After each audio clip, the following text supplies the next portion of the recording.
Ito po, kalalabas lamang ng desisyon. Parang mga ilang minuto pa lamang ito, mukhang nagpalabas na po ang korte.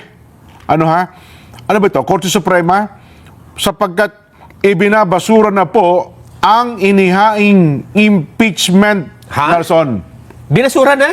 Ito po, hawak ko po ngayon ang papel. Korte Suprema yan, ha? Yes, ano ha? Ang sinasabi po, mga kababayan, mainit-init kita, nakita mo itong papel na hawak ko. Mainit-init pa. Umuusok nga eh. Ay, naku, hindi.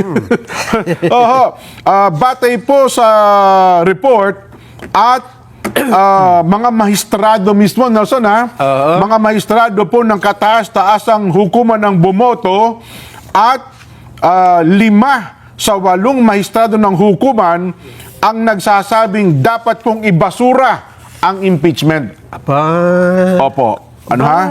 Eh baka hindi pa po ninyo ito alam.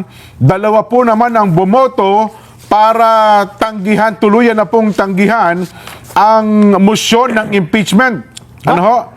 At ang desisyong ito, mga kababayan, ano ho, ay mukhang dapat ay matanggap ng mga mamamayan sa lalong madaling panahon.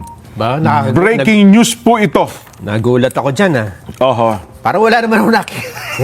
Nag-browse ako ng mga news, wala naman ako nakitang ganyan. Bago pa lang, Nelson. Sabi ko nga sa iyo. Sigurado ka dyan, ha? Ano lang natin yan. Baka naman katulad yan dyan nung isang report na di umano ang dating Pangulong Duterte ay nag-apply ng asylum. Ano ang batayan niya? Mapagkakatiwala ang source. Ay, hindi. Ay, yun ang, minsan, yung mga mapagkakatiwala ang source, hindi mapagkakatiwalaan yun. Alam mo, sa media, yan ang ating palusot lagi, batay sa mapagkakatiwala ang source. Ay, ito po sa atin, hawak natin ang desisyon. Ayan, hindi yung source yan. Hindi po. At may bilang nga, sabi ko nga sa iyo, out of 8, 5 na maestrado po ang bumoto at sinasabing dapat ibasura ang impeachment. Teka muna. Kasi nag-cover ako ng Supreme Court. Oo. Ang alam kong maestrado ng Korte Suprema ay 15. Yes. Ayun yung unbank. Oh. Unbank yun. Ay, ano ba yan? Wala. Ay, ito, division. Division ito. Hindi pa po ito... Sigurado ka? Kasi ang alam kong mga division, 5 lang sila eh. Ay, ito... Para sumobra yan, 8. Oho. 5, ang alam ko pinakamarami sa isang division. Ang alam ko, nagsimula sa 3 umapila, naging 8. Ganun. Yun, ano, kaya out, 8, 5, out Tatawagan of ko 8. yung kakilala kong justice, ha? Kung totoo Si yan. Jomar Canlas.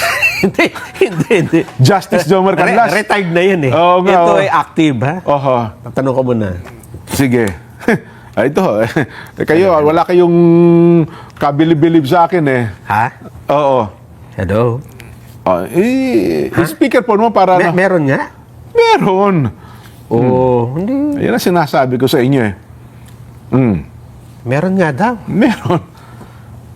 Hindi ba matatanggap ito ng ating mga kababayan?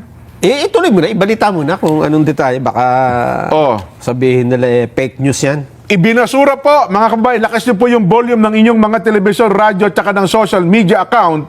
Ito na po ang latest, may kinalaman po sa impeachment complaint na kinakaharap ng mataas na opisyal ng South Korea. Ha?